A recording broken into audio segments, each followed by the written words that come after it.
Podcast session में आप सभी का स्वागत है।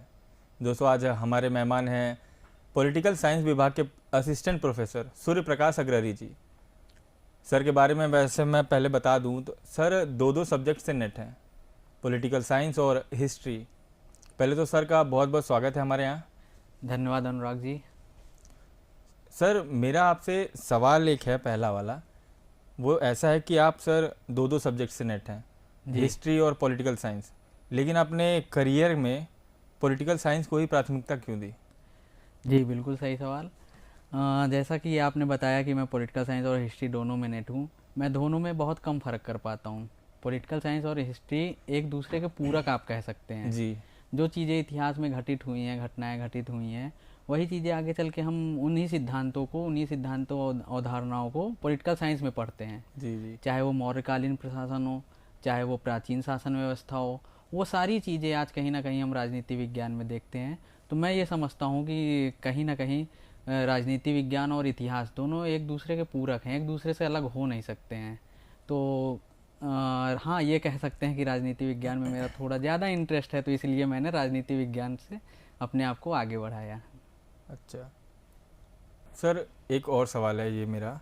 सर, भारतीय संविधान को दुनिया के अन्य संविधानों से अलग कौन सी बातें बनाती है? जी, भारतीय संविधान अपने आप में कुछ विशेषता धारण किए हुए है, जिनकी वजह से वह दुनिया के अन्य संविधानों से सबसे अलग है। जैसे हम कह सकते हैं कि यह दुनिया का सबसे लंबा लिखित संविधान है जी। इसमें लगभग 400 के आसपास आर्टिकल हैं, 12 अनुसूचियां हैं, अभी तक 100 से ज़्यादा अमेंडमेंट्स हो चुके हैं। और इसके साथ जो इसकी सबसे बड़ी खासियत है संघवाद की है जी। जिसमें शक्तियां तो सबसे ज़्यादा अधिकार तो राज्य को प्राप्त हैं, लेकिन अंतिम शक्ति जो होती है केंद्र के पास होती है। जी। ये इसकी एक जो विशेषता है वो इसको अनूठा बनाती है। इसके साथ साथ यहाँ पे मौलिक अधिकार दिए गए हैं, समानता की बात कही गई है, न्याय की बात कही गई है, स्वतंत्रता की बात कही गई है, और वो सारे अधिकार यहाँ पे दिए गए हैं जो एक ह्यूमन बीइंग की डिग्निटी को एक्सप्लेन करते हैं। ये सारी चीज़ें हमारे यहाँ एकल नागरिकता का प्रावधान है जी। जैसे अमेरिका में डुअल नागरिकता है, यहाँ पे एकल नागरिकता है। इन्हीं सारी चीज़ों की वजह से भारतीय संविधान दुनिया के अन्य संविधान से अलग है। सर, हम भारतीय संविधान की बात कर रहे हैं। आजकल बहुत ज़्यादा देखा जा रहा है कि लोग कह रहे हैं कि भारतीय संविधान तो दुनिया के कई देशों से बस चुरा चुरा के बनाया गया है। आपको ऐसा लगता है कि ये ऐसा है, संभव है कि चुरा चुरा के बस सारी चीज़ें बनाई गई हों, कुछ भी रियल नहीं हो? नहीं, हम ये नहीं कह सकते कि चुरा के बनाया गया है। हम ये कह सकते हैं कि हमने अन्य देशों के संविधान से प्रेरणा ली है। हमने अन्य देशों के संविधान से प्रेरणा ली है, उनकी चीज़ों को नहीं चुराया है। हमने बस उनसे सीखा है कि हमारे यहाँ कैसे हो सकती है वो चीज़ें इम्प्लीमेंट, और हमने उनसे सीख कर अपने यहाँ के अकॉर्डिंग वो चीज़ें की हैं। हमारे उस समय की परिस्थितियों के अनुसार हमने अपनी चीज़ों को सेट किया है। एक हमारा एक जो एक तरह से हम कह सकते हैं विविधताओं से भरा हुआ जो देश है, उसमें एकता कैसे स्थापित की जाए, इस चीज़ को ध्यान में रखते हुए हमने अपना संविधान बनाया है। ना कि हमने किसी संविधान से कोई चीज़ चोरी किया है, बल्कि हमने उससे प्रेरणा लेकर अपनी चीज़ों को बनाया है। सर, मौलिक अधिकारों की क्या विशेषता है और ये नागरिकों को कैसे सशक्त बनाती है? जी बिल्कुल सही सवाल। मौलिक अधिकार एक तरह से हम ये कह सकते हैं कि ये कॉन्स्टिट्यूशनल गारंटी के रूप में काम करते हैं। व्यक्तियों के लिए कॉन्स्टिट्यूशनल गारंटी के लिए काम करते हैं। यानी जैसे हमको कुछ अधिकार दिए गए हैं, कॉन्स्टिट्यूशन ने हमको कुछ अधिकार दिए गए हैं, हमारे दैनिक जीवन से संबंधित वो अधिकार हैं। दैनिक जीवन से संबंधित हैं, गिरफ्तारी से, संरक्षण से संबंधित है, धर्म से संबंधित हैं। ये सारे अधिकार हमको कॉन्स्टिट्यूशन ने दिए हैं। और इसकी जो सबसे बड़ी खूबसूरती है मौलिक अधिकार की, ये है कि जैसे अगर हमारे किसी भी मौलिक अधिकार का हनन होता है तो हम इसके लिए न्यायालय से संरक्षण मांग सकते हैं। संविधान के आर्टिकल 32 एंड 226 में ये प्रावधान है कि हम कुछ रिट के माध्यम से सुप्रीम कोर्ट के लिए आर्टिकल 32 यूज होगा और हाई कोर्ट के लिए आर्टिकल 226 यूज होगा। इनके माध्यम से हम अपने मौलिक अधिकारों की रक्षा सुप्रीम कोर्ट द्वारा करवाते हैं। सुप्रीम कोर्ट से हम गुहार लगाते हैं कि हमारे मौलिक अधिकारों की संरक्षण कीजिए, हमारे मौलिक अधिकारों का। इसके साथ ही साथ मौलिक अधिकार में हमें न्याय प्राप्त है, सामाजिक न्याय की अवधारणा है, स्वतंत्रता मिली हुई है। कई चीज़ों के लिए हम स्वतंत्र हैं। जैसे कि हमारे पास, आपको जानकर आश्चर्य होगा कि सोने का अधिकार भी हमको प्राप्त है, नींद का अधिकार जिसको हम कह सकते हैं, नींद का अधिकार है, प्राइवेसी, राइट टू प्राइवेसी है। आजकल आप फ़ोन यूज करते हैं, सब कुछ यूज करते हैं, तो प्राइवेसी का मामला एक अहम मुद्दा है। जी जी। तो हमें पुट्टा स्वामी केस की वजह से राइट टू प्राइवेसी भी मिली है। तो ये सारी चीज़ें हैं जो नागरिकों को सशक्त बनाती हैं मौलिक अधिकार के माध्यम से। सर, जो अभी तक संविधान में संशोधन किए गए हैं, उनमें से सबसे महत्वपूर्ण संविधान संशोधन कौन सा था? जी, सबसे पहले तो हम ये बताना चाहेंगे कि संविधान संशोधन होता कैसे है। भारतीय संविधान के आर्टिकल 326 में इसका उल्लेख किया गया है, संविधान संशोधन का उल्लेख किया गया है। और संविधान संशोधन जो होते हैं वो 3 तरह से होते हैं। एक साधारण बहुमत से संशोधन होता है, दूसरा विशेष बहुमत से होता है, तीसरा विशेष बहुमत प्लस आधे राज्यों की सहमति से संशोधन होता है। आधे राज्यों की सहमति वाला मामला तब आता है जब हमें किसी संघीय चीज़ों का चेंज करना हो, संघीय चीज़ों को चेंज करना हो, तब हम विशेष बहुमत प्लस आधे राज्यों की सहमति वाला यूज करते हैं। तो आपने जैसे पूछा, मैंने तो ये एक्स्ट्रा चीज़ें बता दी, लेकिन ये जानना भी ज़रूरी था कि कैसे होता है संशोधन। अगर हम बात करें कि महत्वपूर्ण संशोधन कौन कौन से हैं, तो सबसे ज़्यादा महत्वपूर्ण संशोधन हुआ था 42nd कॉन्स्टिट्यूशनल अमेंडमेंट 1976 में, जिसे हम लोग मिनी कॉन्स्टिट्यूशन के भी नाम से जानते हैं।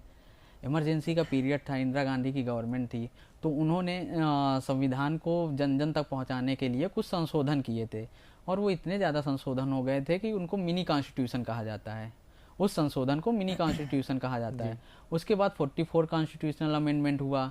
उसके बाद जो हम इम्पॉर्टेंट कह सकते हैं वो 72 और 73 कॉन्स्टिट्यूशनल अमेंडमेंट है जो 1992 में हुआ, जिसके द्वारा पंचायती राज की व्यवस्था की गई। भारत में पंचायती राज व्यवस्था को कॉन्स्टिट्यूशनल दर्जा प्राप्त हुआ 72nd और 73rd कॉन्स्टिट्यूशनल अमेंडमेंट के माध्यम से। उसके बाद हम 101 कॉन्स्टिट्यूशनल अमेंडमेंट को देख सकते हैं, जिसके द्वारा जीएसटी आया। आज जीएसटी अभी हाल में ही जीएसटी 2.0 लॉन्च हुआ, उसको सेकेंड जनरेशन जीएसटी रिफॉर्म बोल रहे हैं। तो जीएसटी कहाँ से आया? 2016 में 101 कॉन्स्टिट्यूशनल अमेंडमेंट एक्ट के द्वारा।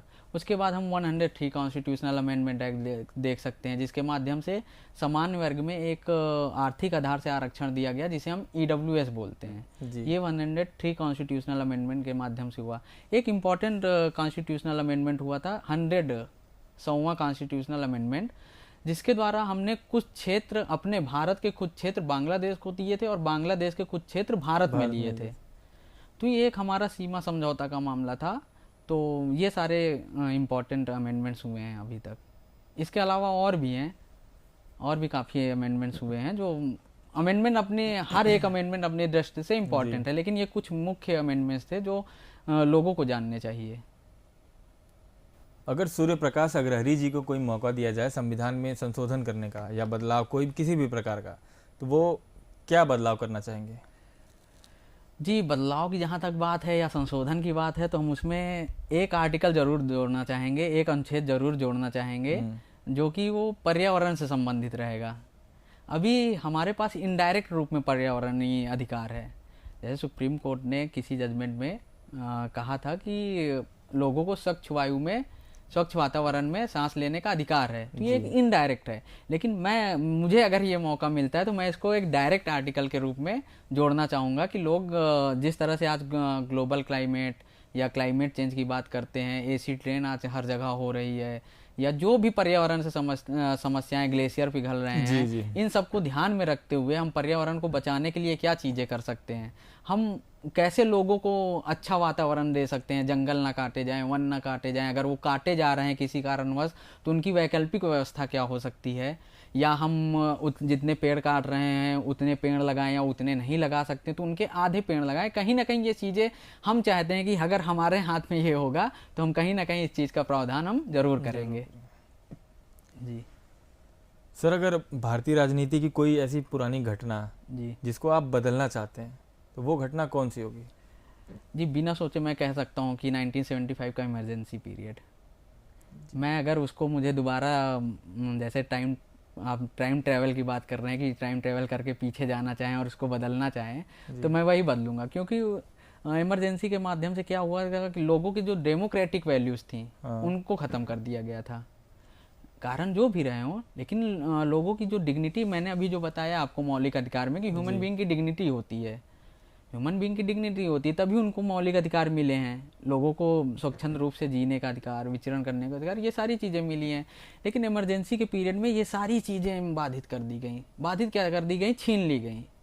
तो मैं जो ये ह्यूमन डिग्निटी को ठेस पहुंची थी या डेमोक्रेटिक वैल्यूज़ को ठेस पहुंची थी, मैं उस चीज़ को बदलना चाहूँगा अगर मुझे मौका मिलता है तो। सर मैं तो इमरजेंसी के टाइम पे शायद मुझे लगता है यहाँ पर उपस्थित कोई भी पैदा नहीं रहा हुआ होगा, लेकिन हम सर लोग मैं पढ़ते हैं। इमरजेंसी क्यों लगाई गई थी इसके बारे में जानना चाहता हूँ। मुझे नहीं पता, मैंने ज़्यादा ये इवेंट पढ़ा नहीं अच्छे से कभी।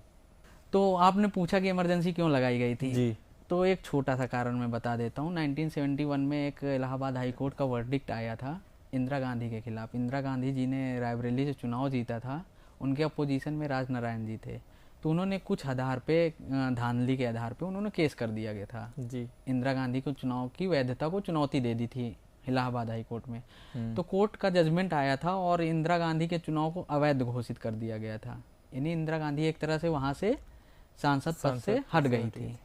तो पॉलिटिकल क्राइसिस कुछ थे उनकी वजह से, और भी कई, केवल एक पॉलिटिकल क्राइसिस ही नहीं था, बहुत सारे रीजन रहे होंगे जिसकी वजह से इमरजेंसी लगाई गई। मैं सिर्फ एक छोटा सा आपको एग्जांपल बताया हूँ। सर आजकल देश में ऐसा माहौल बनता जा रहा है, मतलब अलग अलग पक्ष सामने आते जा रहे हैं। कोई बात कर रहा है मनुस्मृति की, कहीं कोई संविधान की।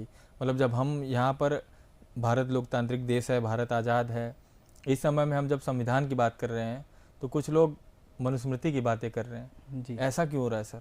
ऐसा इसलिए हो रहा है कि भारत का संविधान डॉक्टर अंबेडकर जी ने लिखा था और डॉक्टर अंबेडकर जी ने 25 दिसंबर को मनुस्मृति जलाई थी जी। तो आजकल लोग 25 दिसंबर को मनुस्मृति दहन दिवस भी मनाते हैं, लेकिन वो अलग विषय है।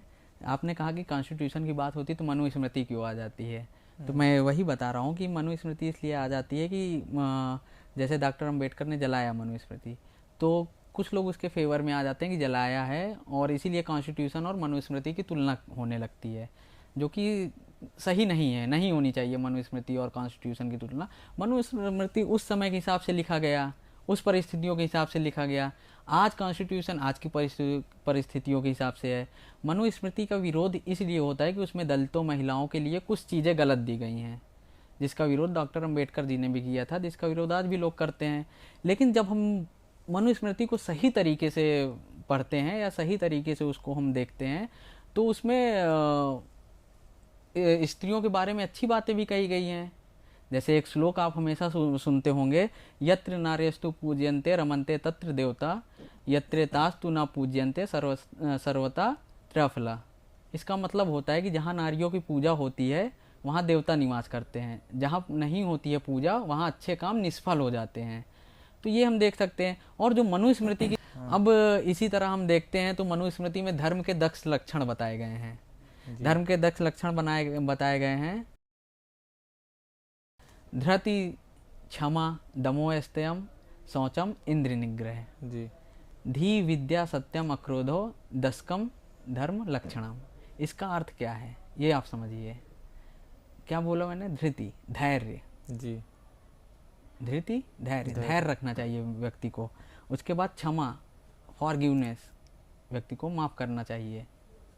दमोस्तयम, control over mind and non stealing जी।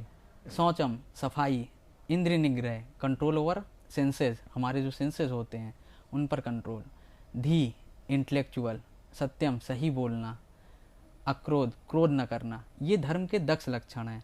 आज जो हम धर्म की परिभाषा देखते हैं कि पूजा पाठ इबादत करने से या किसी को माला पहनाने से या कहीं पे ऐसे जाने से, ये हम लोगों को धर्म की परिभाषा सिखाई गई। लेकिन आप बताइए कि धर्म की इससे अच्छी परिभाषा हो सकती है जहाँ मनुष्यों को ये सिखाया जा रहा है कि क्रोध नहीं करना है, सत्य बोलना है, सफाई रखना है, हम अपने सेंसेस पे कंट्रोल रखें, हम अपने माइंड पे कंट्रोल रखें और हमें इंटेलेक्चुअल बनना है। ये धर्म की परिभाषा है। मनुस्मृति ये बताती है, धर्म के 10 लक्षण इस तरह से बताती है मनुस्मृति। तो विरोध और पक्ष दोनों अपनी जगह है। कुछ लोग विरोध करते हैं, कुछ लोग पक्ष में रहते हैं, लेकिन मनुस्मृति का कॉन्स्टिट्यूशन से तुलना करना ये चीज़ कहीं से सही नहीं है। मनुस्मृति अपनी जगह है, कॉन्स्टिट्यूशन अपनी जगह है। सर अगर आपको चुनने का मौका दिया जाए, मनुस्मृति या संविधान? संविधान। जी दोस्तों, अब हम रैपिड फायर क्वेश्चन के पास पहुंच चुके हैं। सर अगर आपको मौका मिले किसी पॉलिटिकल लीडर के साथ डिनर करने का, तो वो कौन सा होगा? तेजस्वी सूर्या।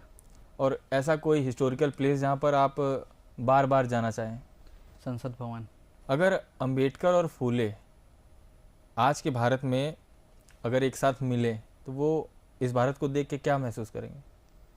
अच्छा महसूस करेंगे, कहीं ना कहीं और भी चीज़ों में सुधार करने की बात करेंगे आपस में, जैसे महिलाओं के लिए या एजुकेशन के लिए, इन पर बात करेंगे। आपके हिसाब से डेमोक्रेसी ने कास्ट को कम किया है या फिर वोट बैंक बना दिया है? ये परिस्थितियों पे निर्भर करता है। हम्म। कहीं कहीं पे कम किया है, कहीं कहीं पे वोट बैंक के रूप में काम हो रहा है। सर, अगर मुगलों के इरा में सोशल मीडिया होता तो आपको जी। क्या लगता है किसका सबसे ज़्यादा फॉलोअर्स होते?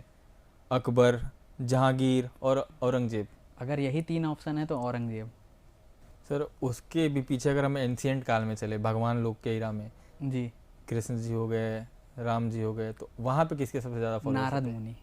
नारद वहीं मुनि। से सूचनाएं सबसे ज़्यादा आती हैं, तो लोग सबसे ज़्यादा उन्हीं को फॉलो करते हैं कि हमें ज़्यादा से ज़्यादा सूचनाएं मिले।